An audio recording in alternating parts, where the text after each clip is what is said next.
મીનાબેન એમ હું થાનગઢમાં આંગણવાડી વર્કર તરીકે ફરજ બજાવું છું। મારું સરકારશ્રીને એક જ નમ્ર વિનંતી છે કે જે ગયા ઓગસ્ટ મહિનામાં સરકારે હાઈકોર્ટે ચુકાદો આપ્યો છે કે 24,800 વર્કર બેનને અને 20,000 રૂપિયા હેલ્પર બેનને માનદ વેતન ચૂકવવામાં આવે। અમારું માનદ વેતન ન ચૂકે કરીને અમને લઘુત્તમ વેતનમાં સમાવેશ કરે, એમાં પણ ન કરે તો અમને વર્ગ 4ના કર્મચારી ગણે। અમે સરકાર પાસે એવી અપેક્ષા રાખી છે કે અમને વર્ગ 4ના કર્મચારી ગણે। અમારો પગારનો વધારે તો કાંઈ નહીં, અમને 10,000 મંજૂર છે, પણ વર્ગ 4ના કર્મચારી તો અમે સરકારી કર્મચારી તો ગણાય। એકેય કર્મચારીમાં ગણતરી નથી, લાંગી પાંગી ગણતરી કરી અને અમારું માનસિક મનોબળ સરકારે ભાંગી નાખ્યું છે। સરકાર અબજો રૂપિયાના ધુમાડા કરે છે જાહેરાતો પાછળ, પણ એક વર્કર બેન વારંવાર આંદોલન કરે છે કારણ કે મહિલા છે। 50% સરકાર અનામત લાવે છે। શું આ અનામત છે? સરકારને કઈ તારી અનામત અમારી જોતી નથી, અમને અમારું માનદ વેતન ચૂકવે અને અમારી માથાદીઠ આવક વધે અને અમારું લઘુત્તમ વેતનમાં અથવા વર્ગ 4ના કર્મચારીમાં સમાવેશ કરે એવી અમારી અભ્યર્થના। જો માંગ પૂરી નહીં થાય તો શું કરશો? અમારી આગામી મહિનામાં અમે ગાંધીનગર પડાવ નાખવાના છીએ। તમામ બેન નહીં હોય તો અમારા બાલ બચ્ચા છોકરા ઘરવાળાને લઈને વ્યાજ આવવાના છે, ખવડાવે પીવડાવે રાખે। નમસ્કાર, મારું નામ પાટડી પટેલ હેતલબેન કરસનભાઈ છે। હું સુરેન્દ્રનગર જિલ્લાની પાટડી તાલુકામાંથી આવું છું અને એક આંગણવાડી વર્કર તરીકે ફરજ બજાવું છું। આજે આપ સૌ જાણો છો કે સરકારશ્રી દ્વારા ઘણી વાર અમે રજૂઆત સરકારશ્રીને તમામ જિલ્લા વતી કરી છે, તેમ છતાં આજ સુધી કોઈ નિર્ણય આવ્યો નથી।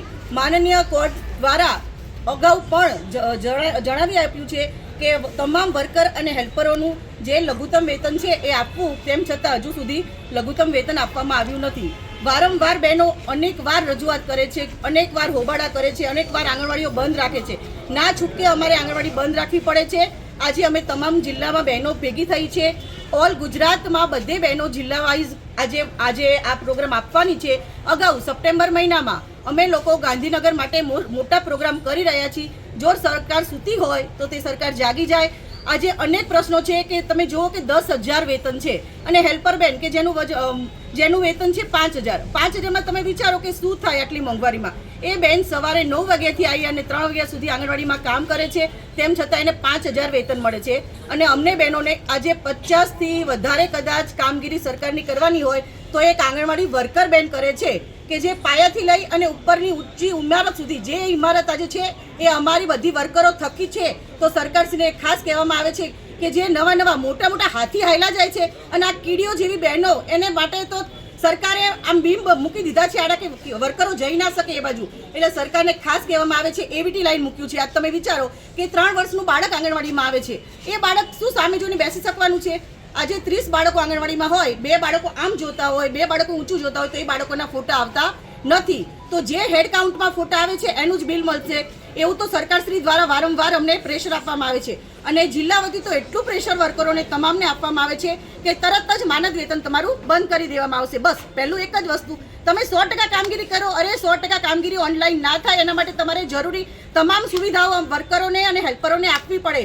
આજે કેટલી વર્કરોની આંગણવાડીઓ એવી છે કે જ્યાં ચોમાસામાં પાણી પડે છે, જ્યાં પૂરતી સુવિધા નથી, આવવા જવાના રસ્તા બંધ છે, તેમ છતાં 100% કામગીરી કરો નતર માનદ વેતન ખતમ। બસ સરકારને 100% કામગીરી જ કરાવી છે, બાકી સરકારને પોષણ માટે કોઈ પ્રકારની કંઈ જ બાંધછોડ કરવી નથી।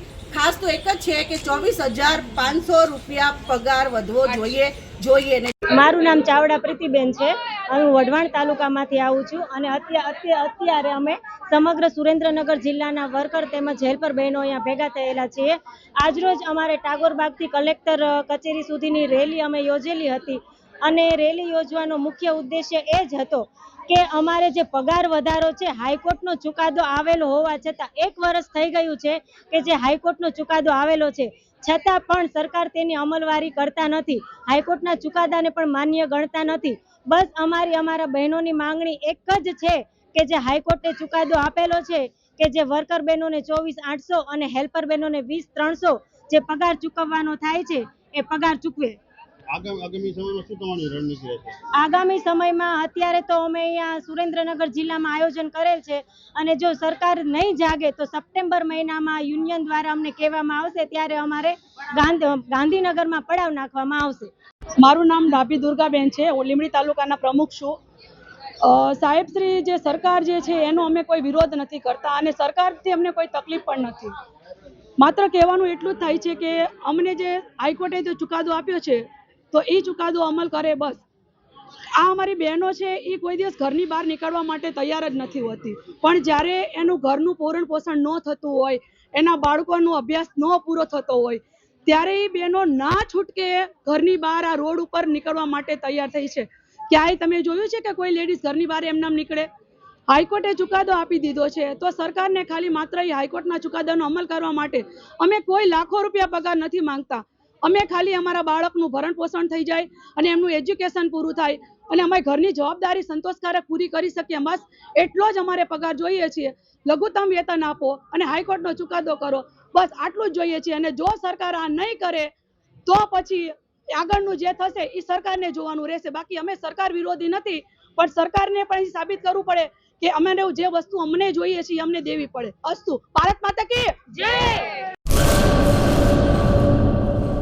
सागर लक्ष्मी एग्रीसीड्स ना एरंडा बियारण स्टार्ट ऑन। લીલા લીલા છોડવાને એરંડા ભરપૂર, સુકારામાં ટકી રહે ને ઉપજ ભરપૂર. स्टार्ट ऑन एरंडा बियारण कॉस्मोस। લાંબી જાચેરી માળોમાં શક્તિ છે ભરપૂર, સુકારો ઓછો ને પાકે ઉપજ લખલૂટ. कॉस्मोस एरंडा बियारण।